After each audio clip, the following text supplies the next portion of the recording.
하나님의 말씀 봅니다. 하나님의 말씀은 요한복음 1장 1절에서 3절까지 말씀입니다. 제가 갖고 있는 성경으로는 신약성경 141면에 나와 있습니다. 신약성경 141면 요한복음 1장 1절에서 3절입니다. 저와 여러분이 한 절씩 교독하고 마지막 절은 합독하겠습니다. 요한복음 1장 1절에서 3절입니다. 태초에 말씀이 계시니라. 이 말씀이 하나님과 함께 계셨으니 이 말씀은 곧 하나님이시니라. 그가 태초에 하나님과 함께 계셨고, 같이 읽습니다. 만물이 그로 말미암아 지은 바 되었으니 지은 것이 하나도 그가 없이는 된 것이 없느니라. 아멘. 집사람 이렇게 축복합니다. 예수님이 특별히 사랑하십니다. 잘 될 겁니다. 할렐루야.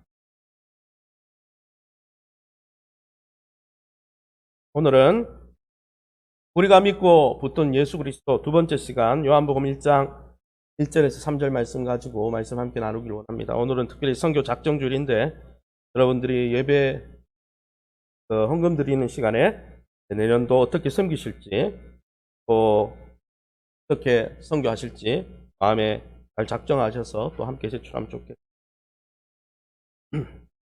지난주에 들으니까 1층에서 예배 드리는 분들이 좀 혼란스러워 했다고 하더라고요. 교역자를 통해서 들으니까. 어떤 분이 난데없이 오셔가지고, 설교 시간에는 주무시다가, 저를 만나야 된다고 이야기하면서 본인이 하나님의 선지자다. 회개해야 된다. 그런 이상한 분이 오셨더라고 이야기를 전해드렸습니다. 이 시대에는 많은 이단들이, 돌출하고 있습니다. 이 요한복음이 기록된 이유도 사도 요한이 마지막 사도죠. 예수님을 직접 만나고 손으로 만진 사도들이 성경을 기록했습니다. 그들 외에는 성경을 기록할 자격이 있는 사람이 아무도 없어요. 후대 사람들은 지어내는 거죠. 마음에 또 성경을 코란이라고 자기가 적어서 계시를 받았다 하지만 그거 다 가짜죠. 왜냐하면 예수님 직접 만난 게 아니기 때문이에요. 그런데 이 사도 요한도 이제 생명을 얼마 앞두지 않은 시점에서 사도 요한이 밤모섬에 끌려가고 계시록에 기록하고 또 풀려나서 돌아와 보니 이제 어떻습니까? 사도들이 다 이제 죽고 없으니까 교회에 거짓 선지자들이 영지주의자들이 들어와서 교회를 혼란시키는 거예요. 많은 이단들이 일어나는 거예요. 그래서 마태, 마가, 누가복음이 있지만은 신학적으로 좀 더 정돈해서 예수님이 누군지를 알게 해야 되겠다. 그래서 요한복음이 기록된 거죠. 사실 우리 한국 사회에도 많은 이단들이 있습니다. 많은 이단들의 특징은 그들을 이단의 교주를 재림주다, 보혜사 성령이다라고 말합니다. 그런데 이런 논리를 듣고 보통 사람 같으면 안 넘어갈 텐데 많은 사람들이 넘어가는 게 신기하죠. 그런데 그 이단의 어떤 논리가 숨어있기에 그냥 일개의 사람을 하나님으로 믿게 하는 걸까요? 사실은 이러한 것이 가능한 것은 우리가 믿는 삼위일체 하나님, 이 삼위일체 신간을 그들이 왜곡시키기 때문입니다. 특별히 영육 합일 교리를 주장하면서 예수님이 원래 나사렛 예수는 하나님이 아니었는데 나사렛 예수 가운데 하나님의 영이 잠시 머무름으로 그분이 초림주가 되었던 것처럼 구원자가 되었던 것처럼 이 예수님의 재림 때에 예수님의 영, 하나님의 영이 자기 교주에게 잠시 머물러 있는데 그러니까 재림주라는 거죠. 이런 사상이 어디에서 나왔습니까? 삼위일체 이 교리를 이해하지 못한 초대교회 또 중세교회 때 일어난 양태론에서 나온 거예요. 양태론이 뭐냐? 원래 하나님은 한 분인데 우리도 어릴 적에 다 그것으로 잘못 교육받은 그건 잘못된 거예요. 구약에는 여호와 하나님으로 가면을 썼다가 신약시대는 예수님으로 가면을 썼다가 이 교회시대 성령시대에는 성령님으로 가면을 썼는데 다 한 사람이다. 예를 들면 제가 여기에서는 담임 목사고 집에 가면 아버지고 또 집에 가면 남편이잖아요. 역할이 다를 뿐 다 한 하나님이 가면 쓴 거다. 이게 양태론인데 그 이단입니다. 이 이단에서 이런 이단들이 나오는데 왜 그러냐? 구약의 여호와 하나님이 나사렛 예수에게 잠시 머물러서 나사렛 예수가 하나님이었다는 거예요. 그때는. 그래서 예수가 사라지고 나서 어떻습니까? 성령이 하나님의 영으로 돼서 어떤 사람에게 온다는 거죠. 그렇게 계속 논리를 펴가면 이 시대에 또 다른 재림주가 나타날 수 있는 거예요. 그것이 가연설이자 양태론이라는 이단입니다. 여호와 증인 이단도 이것을 주장합니다.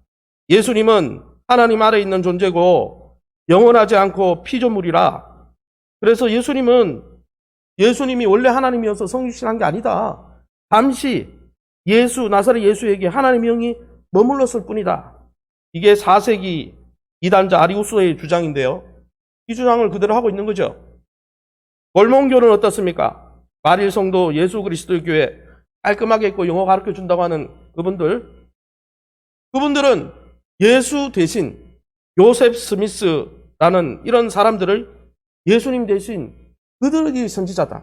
그들을 통해서 하나님이 계시한다. 하나님이 예수님을 통해서 자신을 드러내는 게 아니고 다른 선지자들, 하나님의 영이 머문 선지자들을 통해서 그가 예수님이고 그가 그 대림 예수이기 때문에 그가 쓴 책을 읽어야 된다. 그래서 몰몬교는 삼위일체 하나님도 반대하지만은 성경 자체를 안 읽죠. 몰몬경을 읽죠. 그렇게 나온 거예요. 다 이 가연설에서 뭡니까? 양태론에서 나온 거죠.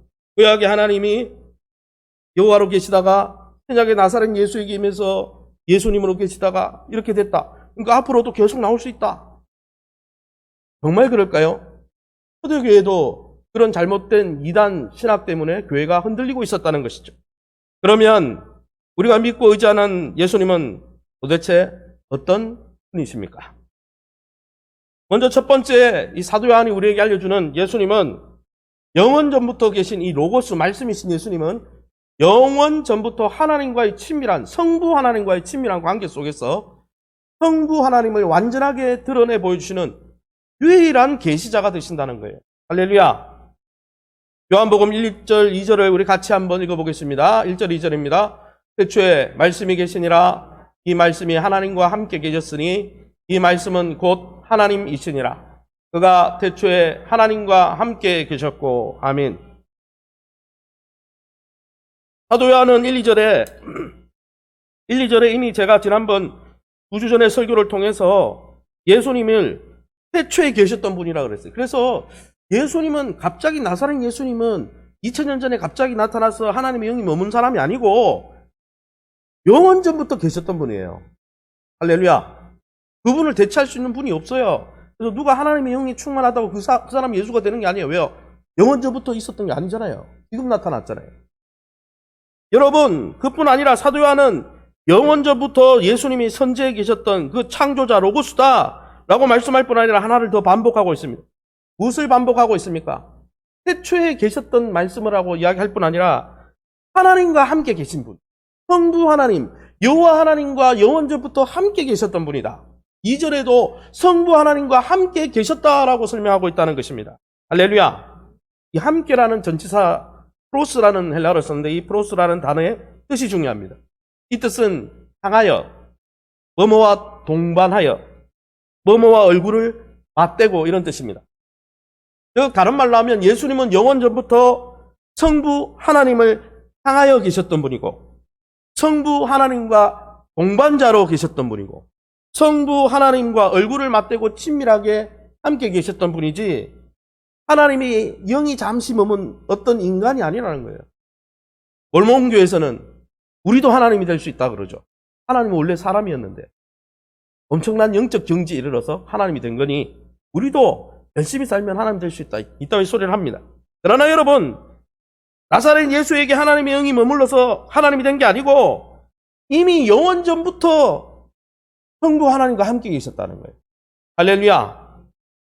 즉 이런 표현의 의미는 영원 전부터 계셨던 성부 하나님과 창조자 로고스 말씀이신 예수님의 관계가 영원 전부터 서로를 향해 얼굴을 맞대보며 동반자로 있었던 친밀한 관계였다라는 걸 설명해 주는 것입니다. 사랑하는 성도 여러분, 우리가 믿고 붙든 예수님은 영원 전부터 여호와 하나님과 친밀한 관계 속에 선재해 계셨던 분입니다. 할렐루야. 이러한 진리를 사도 요한은 요한복음 곳곳에 설명하고 있습니다. 요한복음 1장 18절에 뭐라고 되어 있습니까? 아버지 품속에 있는 독생하신 하나님, 누굴 이야기합니까? 예수님을 이야기해요. 성부 하나님의 품속에 있었다는 거예요. 요한복음 3장 35절에는 아버지께서 아들을 사랑하사 만물을 다 그의 손에, 아들의 손에 주셨다 그랬어요. 만물을 창조하시고 성부 하나님이 다스린 게 아니고 성자 예수님이 영원 전부터 다스리고 계셨다는 거예요.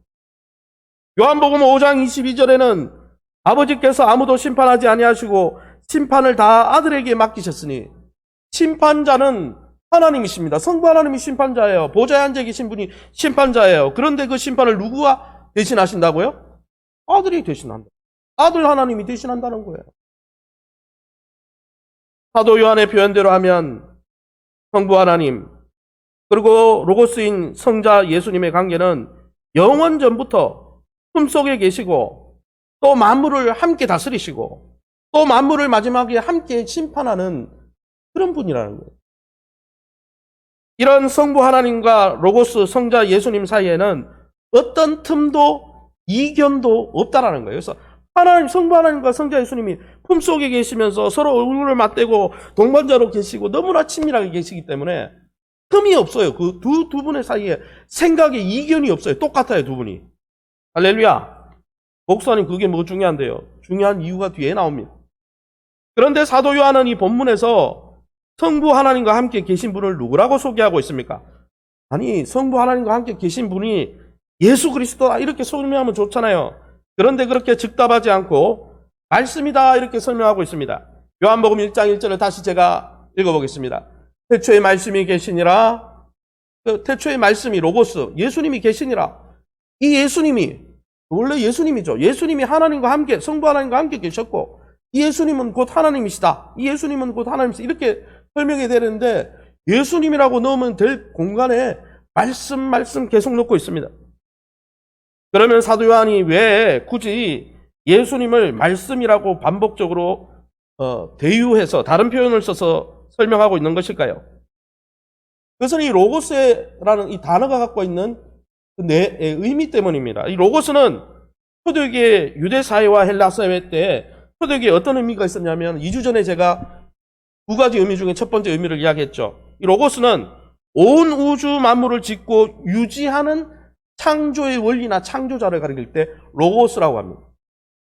그리고 두 번째 뜻이 있는데 두 번째 뜻이 뭐냐? 오늘 제가 말씀드리는데 완전한 계시자라는 뜻이 있습니다. 그 말이냐? 하나님을 완전히 드러내 보여주는 분, 유일한 분. 즉 로고스라는 표현은 예수님이 온 우주 만물을 짓고 지금도 유지하고 계신 창조자일 뿐 아니라 성부 하나님을 완전히 드러내 보여주시는 계시자라는 거예요. 그래서 여러분, 예수님 외에는 하나님을 완벽하게 설명해 줄 분이 없어요. 지난주에 누가 와가지고 내가 선지자니까 내 말을 들어야 된다. 가짜죠. 예수님 말고는 하나님에 대해서 알게 해줄 분이 없다니까요. 그래서 히브리어 구약 성경은 히브리어로 돼 있는데 37:21잖아요. 37권에 여러분 이 구약 성경을 이 헬라 시대 때 알렉산더 대왕이 자신의 도서관에 넣어두기 위해서 헬라어로 풀었는데 그걸 70인경이라고 합니다. 구약 성경인데 신약의 말로 쓰여진 성경이에요. 이 70인경에는 여호와라는 표현을 안 쓰고 로고스라는 표현을 썼어요. 즉 성부 하나님을 완전히 드러내는 분이 누구다? 로고스 하나님이라는 거예요. 그 표현을 지금 사도 요한이 쓰는 거죠. 게다가 구약 성경을 아람어로 번역한 게 탈굼 성경이라고 하는데 아람 사람들을 위해서 구약 성경을 아람어로 번역한 이 탈굼 성경에는 하나님의 말씀 이 로고스를 하나님의 인격체로 하나님의 또 다른 하나님으로 하나님의 인격으로 소개하고 있습니다. 설명하고 있습니다. 그러므로 여러분 영원전부터 그 로고스가 성부 하나님과 함께 계셨다 이 표현은 다른 말로 하면 영원전부터 계셨던 창조주여 로고스인 예수님이 영원전부터 성부 하나님을 대변하는 유일한 계시자요 메신저다 이 표현을 하는 것이죠.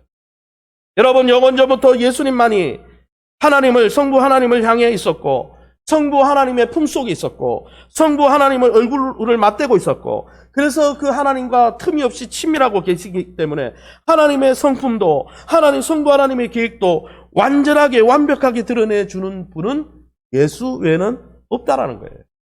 그것을 사도 요한이 지금 설명하는 것이죠. 목사님 그건 너무 해석이 과하지 않습니까? 아니죠. 예수님이 스스로 자기를 그렇게 소개했잖아요. 요한복음 14장 6절에 그래서 사도 요한은 이렇게 설명하고 있죠. 예수님의 말을 인용했습니다. 같이 읽어보겠습니다. 예수께서 이르시되 내가 곧 길이요 진리요 생명이니 나로 말미암지 않고는 아버지께로 올 자가 없느니라. 아멘. 이 말은 뭡니까? 하나님 아버지를, 성부 하나님을 예수님 통해서는 예수 그리스도 외에는 성부 하나님께 나가게 해주는 계시자가 없고, 예수님을 통하지 않고는 하나님 아버지를 알 자가 있다 없다? 없다라는 이야기예요. 그 로고스라는 거예요. 예수님. 여러분, 영원 전부터 성부 하나님을 향해 계신 그 로고스 말씀인 예수님만이 우리에게 성부 하나님에 대해서, 성삼위 하나님에 대해서 온전히 드러내 보여주실 수 있다는 거예요. 그래서 사도 요한뿐 아니라 사도 바울도 이렇게 설명하고 있죠. 제가 읽어보겠습니다. 골로새서 1장 15절에 그는 보이지 아니하는 하나님의 형상이시요. 히브리서에는 이는 예수님은 하나님의 영광의 광채시요 그 본체의 형상이시라. 여러분, 영원 전부터 하나님, 성부 하나님의 품에 있던 로고스 예수님만이 하나님의 영광을 온전히 드러내실 수 있고 하나님의 형상을 우리에게 완전히 계시해 줄 수 있고, 그 말씀 대신 예수님을 통하지 않고는 결코 하나님과 하나님의 마음과 계획을 우리는 도저히 알 수가 없다는 거예요. 할렐루야. 그러므로 여러분, 이것을 적용하면 어떻게 됩니까? 예수님의 말씀이 누구의 말씀이라고요? 성부 하나님의 말씀이라는 것입니다. 예수님의 십자가 구원이 누구의 구원사역이라고요? 성부 하나님의 구원사역이라는 거예요. 성부와 성자와 성령은 동일한 마음과 계획을 갖고 계시다는 것이죠. 그래서 요한복음 5장 19절에 사도 요한은 그것을 이렇게 설명했습니다. 그러므로 예수께서 그들에게 이르시되 아버지께서 행하시는 그것을 아들도 그와 같이 행하느니라. 아버지가 행하는 그 그대로 아들이 행한다는 거예요. 다른 말로 하면 예수님이 행하는 게 요 하나님이 행하는 것이라는 거예요. 할렐루야. 요한복음 6장 45절에는 뭐라고 했습니까? 아버지께 듣고 배운 사람마다 내게로 오느니라. 왜요? 아버지가 가르치는 것이나 내가 가르치는 것이나 똑같기 때문에 구약의 여호와 하나님을 제대로 경배한 사람이라면 메시아 대신 예수 그리스도 앞에 오게 돼 있다는 거예요. 똑같기 때문에. 여러분, 예수님이 행하시는 그것이 여호와 하나님이 행하시는 것입니다. 그러므로 여러분, 성부 하나님을, 여호와 하나님을 만난 사람은 반드시 성자 예수님께로 오게 돼 있습니다. 왜냐하면 예수님만이 말씀하시고 예수님이 말씀하시고 행하시는 모든 것이 성부의 말씀이요 성부의 행하심이기 때문에. 할렐루야. 사랑하는 성도 여러분, 이것을 적용해 보면 예수님의 사랑이 여호와 하나님의 사랑입니다. 할렐루야. 예수님이 주신 은혜가 성부 하나님의 은혜입니다. 예수님이 십자가 지시고 우리를 구원하시는 그 모든 역사가 성부 하나님의 계획이요 은혜입니다. 할렐루야. 예수님을 통한 구원이 바로 성부 하나님의 구원입니다. 왜요? 예수님만이 성부 하나님의 품 안에서 영원 전부터 함께 계시고 일하셨기 때문에 그것을 믿는 거예요. 그게 기독교예요. 그래서 왜 기독교라고 합니까? 기독이 뭡니까? 그리스도를 이야기하죠. 예수님이 하나님이라는 거예요. 할렐루야. 그러므로 사랑하는 성도 여러분, 우리는 예수님 안에서 성부 하나님의 놀라운 구원과 사랑을 확신해야 됩니다. 이런 분들이 있어요. 예수님이 나를 사랑하는데 구약의 하나님이 나를 사랑 안 하면 어떨까? 이런 이상한 논리를 펴죠. 그분들은 성삼위 일체를 잘 모르기 때문이에요. 성도님들 중에 흔히들, 저도 어릴 때 그렇게 착각했습니다. 왜냐하면 구약의 하나님, 신약의 예수님이 너무 다르거든요. 구약의 하나님은 막 심판하시잖아요. 신약의 예수님은 다 품어주잖아요. 이상하잖아요. 그래서 흔히들 이것을 잘 믿지 못하는 분들은 구약의 하나님은 엄격하고 딱딱한 구청에 가면 있는 공무원이나 뭐 다 그런 건 아니지만 엄격하고 딱딱한 안경을 아주 굵은 뿔테 안경을 쓴 재판장이다. 까탈스럽다. 그런 분으로 생각하고, 신약의 예수님은 부드럽기 그지없는 중보자요 변호사다. 이렇게 배치되는 개념으로 생각합니다. 그래서 어떻게 상상합니까? 저도 어릴 적에 그렇게 오해했는데, 엄마같이 푸근한 성자 예수님의 눈치를 성부 하나님이 보는 거예요. 우리도 부부싸움 하다 보면은, 아니면 자녀를 막 분유하다가 아버지가 막 뭐라 하다 보면은 어머니가 말리잖아요. 아이고 그만하라고. 당신은 뭐 그렇게 하냐. 그러잖아요. 그러면 어떻게 합니까? 엄격한 아버지가 어머니 눈치를 보면서 마지 못해서 자녀를 용서해 주잖아요. 그것처럼 포근한 엄마 같은 예수님의 눈치를 보다가 엄격한 아빠 같은 여호와 하나님께서 우리의 구원을 마지못해서, 예수님 때문에 마지못해서 허용했다는 거예요. 원래 안 해주려고 했는데. 그러나 여러분, 우리가 예수님을 구세주로 받아들였을 때 예수님 눈치 보면서 성부 하나님이 그래 말해놓고 마지막 날 심판날 딱 가니까 넌 아니야. 내가 그때 성자 예수님 예수 성자 로고스인 저 말씀인 예수님 눈치 보다가 내가 그때 얼떨결에 그래 구원해 줄게 이렇게 말했지만 사실도 살펴보니까 아무것도 아니더만 넌 심판날에 아니야. 넌 지옥이야. 넌 구원 못 받아. 이렇게 절대 말하지 않는다는 거예요. 근데 많은 분들이 이렇게 오해하고 있다는 거죠. 왜 그렇게 말할 수 없습니까? 예수님 안에서 보여진 그 사랑이 누구의 사랑이에요? 성부 하나님의 사랑이에요. 성부 하나님의 품 안에 있던 예수님이 성부의 사랑을 우리에게 보여준 거라는 거죠. 이 신학이, 이 여호와 삼위일체 이 신학이 제대로 안 갖춰 있으면 혼란을 하다가 이제 신앙생활을 재밌게 해야 되는데 두렵게 한다는 거죠. 왜요? 주일 못 빠지는 거예요. 예수님은 나를 용서하는데 구약의 하나님이 나를 한 주 안 나왔다고 우리 가정 치면 어떻게 할까? 그래가지고 못 빠지는 거예요. 그냥 빠지라는 이야기 아니에요. 예배는 왜 드립니까?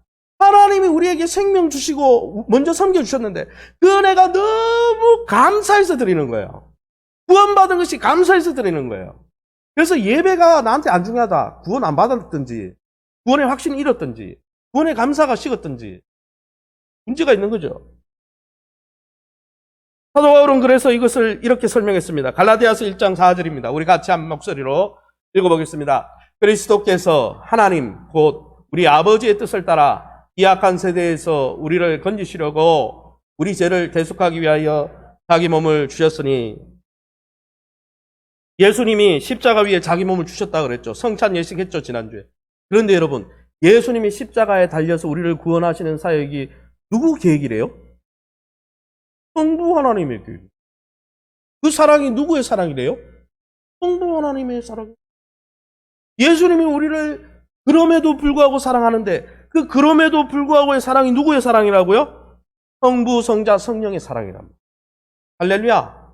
이걸 헷갈리면 안 되는 거예요. 그러므로 여러분, 저와 여러분이 예수 십자가 하나님의 사랑과 구원 계획에 정말 인격적으로 진실하게 반응했다면, 내가 그렇게 살고 있지 못해도 진실하게 반응했다면 더 이상 구원받을 수 있을까 염려하지 마시기 바랍니다. 이미 하나님의 자녀 되었음을 예수 안에서 확신하시기 바랍니다. 이미 구원받았으니 구원의 기쁨과 감격을 가지고 내가 천국 백성이 되었으니 이렇게 좋구나 하나님을 예배하시기 바랍니다. 하나님과의 회복된 관계를 매일 기도 가운데 누리시기 바랍니다. 왜냐하면 예수님을 통해 구원받고 의롭게 되는 것이 성부 하나님의 계획이기 때문에. 할렐루야. 예수님이 요단강에 물세례 받으며 죄가 없는 그분이 우리 죄 대신 우리의 그 죄를 덮어쓰는 물세례를 받으시면서 하늘에서 무슨 음성이 들렸습니까? 성부의 음성이 이는 내 사랑하는 아들이요 내 기뻐하는 자라. 내가 원했던 십자가의 길을 내 아들이 가는구나. 더불어 우리가 생각해야 될 것이 하나 더 있습니다. 아, 예수님의 사랑이 하나님의 사랑이었구나. 두려워할 필요가 없겠구나. 담대히 나가면 되겠구나. 두 번째 우리가 또 생각할 것은 뭐냐? 하나님과 관계된 모든 것은 예수님을 통해서만 알 수 있다는 것입니다. 할렐루야. 뉴에이지 시대, 포스트 모더니즘 시대, 현대 상대 다원주의 시대는 다 진리라고 그러죠. 뭐 다 진리예요. 그래서 현대인들은 이 사실을 무시합니다. 예수님을 통해서만 하나님을 알 수 있다고 분명히 예수님 스스로가 나를 통하지 않고는 아버지께 나갈 자도 없고 하나님은 알 자도 없다고 이야기하고 있음에도 불구하고 이걸 무시하는 거예요. 그러면서 자연을 묵상하면서도 하나님 알 수 있고 산책하면서도 하나님 알 수 있고 레저 하면서도 하나님 알 수 있고 꼭 예배 드려야 되나 꼭 예수님 만나야 되나 나머지 것을 통해서도 충분히 하나님 알 수 있다. 착각합니다. 착각입니다. 현지 자연을 보고 조물주가 있겠구나는 알 수 있지만 성부, 성자, 성령으로 계신 삼일체 하나님 모르고 하나님의 속뜻도 전혀 모릅니다. 알 수가 없어요. 그런 면에서 기독교 신비주의자들도 위험합니다. 예수 생명, 말씀을 통해서 예수님을 만나고 인격적으로 예수님을 경험하고 해야 되는데 신비한 체험하면 하나님 알 수 있어. 영지주의자들이 그렇게 했어요. 영지주의자들이 예수 믿는 사람들을 어떻게 꼬드겼습니까? 66권 성경 사도 요한과 사도 바울에 의해서 복음이 잘 갖추어진 이미 에베소 교회가 훈련받았는데 들어와가지고 뭐라 그랬어요? 나 그걸로 부족해. 그렇게 훈련받아도 부족해. 그 예수 만났다고 말하는 사도들의 그 이야기로만 그거 믿는 거는 부족해. 나처럼 기도하면 있잖아. 하늘이 열리고 있잖아. 이상한 소리가 들리고 이런 거 알아야 돼. 영적 신비사상. 여러분, 그거로 하나님의 뜻을 알 수 없습니다. 오히려 사단이 그것을 이용할 수 있습니다. 체험을 무시하라는 이야기 아니에요. 그게 본질이 아니라는 거죠. 여러분, 오직 영원전부터 성부 하나님의 품에 계셨던 완전한 계시자 예수님을 통해서만 하나님을 알 수 있고 하나님과 관계할 수 있고 하나님의 구원을 누릴 수 있습니다. 할렐루야. 이게 기독교입니다. 그래서 기독교라고 하는 거예요. 그리스도교라고 하는 거예요. 여러분, 하나님을 알기 원하십니까? 하나님을 경험하기 원하세요? 그렇다면 예수 그리스도를 만나시기 바랍니다. 예수 그리스도와 좋은 관계를 맺으시기 바랍니다. 예수님을 통해서만 하나님을 알 수 있기 때문입니다. 예수님을 통해서만 하나님의 뜻과 사랑을 누릴 수 있기 때문입니다. 예수님에 대한 태도가 성부 하나님에 대한 태도이기 때문입니다. 왜냐하면 예수님만이 영원전부터 성부 하나님의 품속에서 함께 일하시는 분이시기 때문이에요. 그래서 누가 와가지고 내가 예수다. 네가 영원전부터 있었냐? 청년을 물어보세요. 얘들은 너 그때부터 있었잖아. 왜 거짓말해? 영원전부터 계십니다. 그래서 시편의 다윗은 그것을 깨달은 다윗은 이렇게 말씀하고 있습니다. 우리 함께 읽어보겠습니다. 여호와를 경외함으로 섬기고 떨며 즐거워할지어다. 그의 아들에게 입맞추라. 그렇지 아니하면 진노하심으로 너희가 길에서 망하니라. 1차적으로 그의 아들은 다윗을 이야기하지만 2차적으로 메시아를 이야기합니다. 성부 하나님을 경외하는 것은 어떻게 표현돼야 돼요? 성자 예수님에게 입맞추는 것으로 표현돼야 됩니다. 요한복음 5장 23절에 사도 요한은 이것을 잘 설명했습니다. 같이 읽어봅니다. 이는 모든 사람으로 아버지를 공경하는 것 같이 아들을 공경하게 하려 하심이라. 아들을 공경하지 아니하는 자는 그를 보내신 아버지도 공경하지 아니하느니라. 아멘. 왜 이야기를 하시는 거예요? 예수님이 아버지의 뜻을 완전히 드러내는 분이 예수님께 하는 행동이 다 누구에게 하는 행동이에요? 성부 하나님께 하는 행동이다. 사랑하는 성도 여러분, 우리를 하나님께로 성부 하나님께로 인도하는 유일한 계시자 예수 그리스도를 굳게 붙드시고 성삼위 하나님을 풍성히 경험하시기 바랍니다. 예수 십자가 사랑을 기억하면서 구약의 하나님도 나를 사랑하고 계시구나, 이걸 확신하시기 바랍니다. 더불어 아직까지도 이 유일하고도 완전한 계시자 로고스 예수님을 알지 못해서 죽어가고 이상한 이단들에게 빠지고 있는 많은 영혼들에게 예수 그리스도만이 하나님께로 가는 유일한 로고스임을 증거하시는 저와 여러분 다 될 수 있기를 예수님의 이름으로 축원합니다. 그러면 두 번째, 영원전부터 하나님과 함께 계셨던 그 말씀 로고스는 도대체 어떤 분입니까? 두 번째 우리가 알 수 있는 것 하나는, 우리가 믿고 붙던 로고스 예수님은 사실 성부 하나님과는 구별되나 그와 동등한, 성부와 동등한 한 하나님이시라는 거예요. 요한복음 1장 1절 우리 한 목소리로 읽어보겠습니다. 태초에 말씀이 계시니라. 이 말씀이 하나님과 함께 계셨으니 이 말씀은 곧 하나님이시니라. 이 로고스 대신 예수님을 넣어서 한번 읽어봅시다. 같이 읽어보겠습니다. 태초에 예수님이 계시니라. 이 예수님이 하나님과 함께 계셨으니 이 예수님은 곧 하나님이시니라. 잘 들어보세요. 태초에 로고스 예수님이 계셨구나. 이 예수님이 하나님, 여기 나오는 하나님은 성부 하나님 이야기했죠. 성부 하나님과 함께 두 위가 함께 계셨구나. 그런데 이 로고스 예수님은 누군데? 그분도 하나님이시다. 이렇게 설명했다는 것이죠. 이렇게 보면 이 말이 이상한 것 같은데 전혀 이상하지 않죠. 사랑하는 성도 여러분, 예수님을 영원전부터 하나님과 계셨던 로고스로 소개한 사도 바울이, 여러분 그 로고스가 누구라고요? 그 로고스 대신 예수가 누구라고요? 하나님이다, 이렇게 선포하고 있다는 거예요. 왜 이런 이야기를 할까요? 마태, 마가, 누가에는 처음부터 이런 이야기를 안 해요. 왜요? 그때는 이단이 없었어요. 그런데 이제 AD 100년 정도 이 사도 요한이 죽을 시대쯤 됐을 때 교회에 이제는 사도들이 떠나고 예수님을 직접 경험했던 500명의 증인들이 떠나고 나니까 혼란하게 하는 거예요. 그래서 아예 처음부터 그냥 강하게 나가는 거예요. 예수가 그리스도고 그분이 하나님이다. 할렐루야. 믿는 신학적 교리를 세워서 강하게 선포하는 것이죠. 여러분, 예수 그리스도는 나사렛에 있었던 한 인간이 아닙니다. 하나님의 영이 잠시 머물러 있었던 분이 아니에요. 그분은 선제, 창세 전에 계셨던 분입니다. 할렐루야. 그분은 영원히 스스로 계셨고 그분은 친히 천지 만물을 만드신 분이십니다. 할렐루야. 그분은 하나님과 깊이 교제하면서 성부 하나님을 유일하게 드러내시는 계시자 로고스입니다. 할렐루야.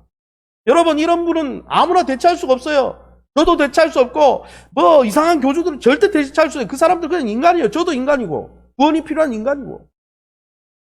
예수님은 하나님이시라니까요. 그러게 여러분, 예수님을 붙드는 것은 흔들림이 없습니다. 하나님을 붙드는 거기 때문에. 교주를 붙들면요, 당질자교가 왜 나왔습니까? 안상홍이 죽었잖아요. 죽고 나니까 이단을 따르는 사람들이 흩어지잖아요. 그러니까 내가 하나님이다 그러고 아내가 이어받았는데 하나님이 여자일 수가 없잖아요. 그러니까 여자 하나님 엉뚱한 소리 하는 거예요. 여러분, 예수만이 하나님이십니다. 예수만이 하나님을 계시하는 유일한 계시자이십니다. 여러분, 영원전부터 스스로 계셨고 창조사에게 동참하신 그 로고스, 그 예수님은 바로 하나님이시라는 거예요. 이 말은 성부와는 구별된다는 거예요. 그래서 여러분, 삼위일체는 여기서 가면 썼다가 여기에 가면 썼다가 여기 가면, 그러면 가면 쓸 때만 존재하는 거잖아요. 그러면 예수님은 가면 쓸 때만 존재하니까 영원전부터 존재하는 하나님이 아니지. 삼위일체는 그런 뜻이 아니에요. 성부와 성자는 달라요. 이분이 아니에요. 다른 분이에요. 그렇다고 삼신론도 아닙니다. 이분과 이분이 아주 밀접하고 하나인데 다른 위로 계십니다. 그래서 우리 다른 인격이라 안 하고 위격이라 그럽니다. 하나님께 대해서. 다른 위격. 성부는 성자가 아니고 성자는 성령이 아닙니다. 그러나 세 분이 하나시라는 거예요. 목사님, 그걸 어떻게 이해합니까? 1차원에서 2차원 이해 못해요. 2차원에서 4차원 이해 못해요. 하나님의 영적 세계를 다 이해 못해요. 그러나 잘 알으셔야 되는 거예요. 성부와 성자와 성령이 다른 위로 계신다. 할렐루야. 그걸 요즘 과학자들은 이렇게 설명하더라고요. 3차원을 구성하는 세 축이 있습니다. X축, Y축, Z축. 하나님을 구성하고 하나님 세계에 성부, 성자, 성령. 물론 그게 완전한 개념은 아니지만 완전히 다른 위로 계시고 그분이 완전한 세위가 완전한 한 하나님이십니다. 할렐루야. 그것이 바로 우리가 믿는 기독교의 신앙이죠. 그러게 여러분, 우리가 믿고 붙드는 예수님의 실체와 예수님의 신부는 하나님이시라는 거예요. 성자 하나님이십니다. 성부 하나님, 성자 하나님, 성령 하나님이십니다. 할렐루야. 그러게 여러분, 우리를 구원하시기 위해서 육신을 입고 십자가에 달린 분은 성부 하나님이 아니에요. 이단들은 이런 이야기를 합니다. 성부가 가면을 쓰고 와가지고 십자가에 달렸다. 언제 성부가 십자가에 달려 죽으셨습니까? 성자 예수님이 달렸죠. 성부는 보내셨어요. 그러니까 다른 분이에요. 여기에 역할을 하던 분이 갑자기 가면 쓰고 온 게 아니라고요. 다른 분이라니까요. 그러게 여러분, 우리의 구원은 영원토록 안전한 것입니다. 성부가 계획하시고 성자가 십자가에서 성취하시고 그것을 예수 믿을 때 성령 하나님이 적용해 주시기 때문입니다. 할렐루야. 그러게 여러분, 우리가 예배할 때 여호와 하나님을 예배해야 됩니다. 그러나 성부 하나님을 예배할 뿐 아니라 성자 예수님도 예배하고 성령 하나님도 예배해야 되는 것입니다. 왜요? 동등하신 하나님이시기 때문에. 사랑하는 성도 여러분, 예수 그리스도를 통해 하나님께 나아갈 뿐 아니라 이제는 예수 그리스도를 예배하시기 바랍니다. 성부 하나님을 예배하시는 그 마음으로 동일한 영광과 감사와 찬양을 예수님께 돌리시기 바랍니다. 왜냐하면 예수님은 우리의 죄와 죽음을 해결해 주기 위해서 우리를 위해서 십자가에 희생하시고 섬겨주신 하나님이시기 때문이에요. 그래서 사도 요한은 계시록에서 이렇게 설명했습니다. 계시록 5장 12절에서 13절 제가 밑줄 그 부분만 읽어보겠습니다. 어린 양은 예수님을 이야기하죠. 능력과 부와 지혜와 힘과 존귀와 영광과 찬송을 받으시기에 합당하도다. 이 표현은 하나님, 구약의 하나님께 썼던 표현이에요. 13절에 모든 피조물이 이르되 보좌에 앉으시니와, 이게 누구예요? 성부 하나님. 또 누구에게 예배하는 거예요? 어린 양에게. 와라고 했으니까 엔드 아닙니까? 보좌에 계신 분도 있고 어린 양도 계시다는 거예요. 그 어린 양에게 찬송과 존귀와 영광과 권능이 세세토록 있을지어다. 초대교회는 뭘 믿은 거예요? 성자 예수님이 하나님이시라고 믿어요. 할렐루야. 거기에 구원이 있는 것입니다. 사랑하는 성도 여러분, 성자 하나님께서 성부 하나님의 계획에 따라 우리를 위해서 십자가 달리셨습니다. 그 달리시기 위해서 요한복음 1장 14절에 이렇게 설명되어 있죠. 요한복음 1장 14절 말씀이 원래 계셨던 로고스가 육신을 입고 우리 가운데 계셨다 라고 말씀하는 것이죠. 왜 그렇게 육신을 입고 오셨습니까? 어둠 가운데 있던 죄 가운데 있는 우리에게 천지 창조 때 어둠 가운데 공허하고 혼돈한 우주 공간에 빛이 있으라 하시면서 질서를 세우셨던 주님께서 여러분 죄의 어둠 속에 있는 우리에게 빛이 있으라 말씀하시기 위해서 오시고 우리를 다시 재창조하시기 위해서 오셨다는 것입니다. 할렐루야. 그래서 요한복음 1장 4절 5절에 사도 요한은 그것을 이렇게 설명하고 있습니다. 그 안에 예수 안에 생명이 있었으니 이 생명은 사람들의 빛이라. 빛이 어둠에 빛이 돼 어둠이 깨닫지 못하더라. 그러나 어둠이 깨닫고 영접하는 자들에게는 하나님의 자녀가 되는 권세를 이제 곧 있으면 예수 그리스도 성자 하나님의 나심을 기념하는 성탄절입니다. 영원한 창조자, 완벽한 계시자 로고스인 예수님의 십자가 사랑에 주목하시기 바랍니다. 예수님이 나를 사랑한 것을 보면서 성부, 성자, 성령께서 나를 다 사랑하고 계시구나. 그 하나님의 성삼위 하나님의 사랑을 깊이 경험하시기 바랍니다. 그래서 고난 가운데 있을지라도 나를 사랑하시는 하나님이 큰 그림을 그리고 계시고 그 큰 그림 안에 이 작은 고난도 언젠가는 이 또한 지나갈 것이고 하나님이 우리를 온전하게 세워줄 것이다. 그 하나님의 사랑을 찬양하고 감격하시기 바랍니다. 우리를 위해서 목숨까지 내어주신 그 성삼위 하나님의 섬김을 보면서 이제 우리의 남은 삶도 그분을 감사하며 그분을 섬기는데 헌신해 보시기 바랍니다. 아무쪼록 예수 그리스도를 날마다 높이시고 영롭게 하면서 우리가 믿고 붙든 예수님이 얼마나 위대하시고 광대한 분인지를 깨닫고 그 예수님의 손을 굳게 붙들고 이 어려운 세상 가운데서 승리하시는 저와 여러분 다 될 수 있기를 예수님 이름으로 축원합니다. 제가 한번 기도하겠습니다. 하나님 아버지 네 감사합니다. 우리를 너무 성부 하나님이 사랑하셔서 함께 계셨던 예수님 이 땅에 보내주시고 우리 대신 죄의 옷을 입고 십자가 위에서 성부 하나님의 심판을 받게 하심으로 죄 문제, 죽음의 문제를 해결해 주심을 감사합니다. 그것에 값매기지 아니하시고 그것을 믿음으로 받아들이는 자들에게 성령 하나님을 통해 적용해 주시고 하나님의 자녀 삼아 주시고 성삼위 하나님의 사랑 가운데 우리의 인생을 멋지게 살아갈 수 있도록 우리에게 놀라운 은혜와 기회를 주셔서 감사합니다. 오늘도 그 예수님에 대해서 우리가 배웠는데 이제는 좌로나 우로나 흔들리지 아니하고 우리가 섬기고 경배하는 성자 예수님을 통해 하나님을 더 깊이 알아가게 도와주시고 오직 예수 그리스도만을 붙들며 믿음으로 섬기는 아름다운 백성들 되게 도와 주시옵소서. 오늘도 육신의 질거로 말미암아 인생의 아버지 눈물 골짜기를 지나며 물질의 고난으로 인해서 관계의 고난으로 인해서 힘들어하는 성도들 어디에 있든지 그 상한 마음을 만져주시고 상한 육체와 영혼을 만져주셔서 어둠 가운데 빛이 있으라 할 때에 아버지여 온 우주가 밝은 빛 가운데 회복되었던 것처럼 죄의 아버지 정말 쓰나미 속에 죄의 종로를 타며 중독되어 살았던 우리의 삶 속에 생명 되신 빛 되신 주님이 로고스 되신 주님이 역사해 주셔서 새로운 인생 살아갈 수 있도록 축복해 주시옵소서. 모든 영광 하나님께 돌려드리며 예수 이름으로 기도합니다.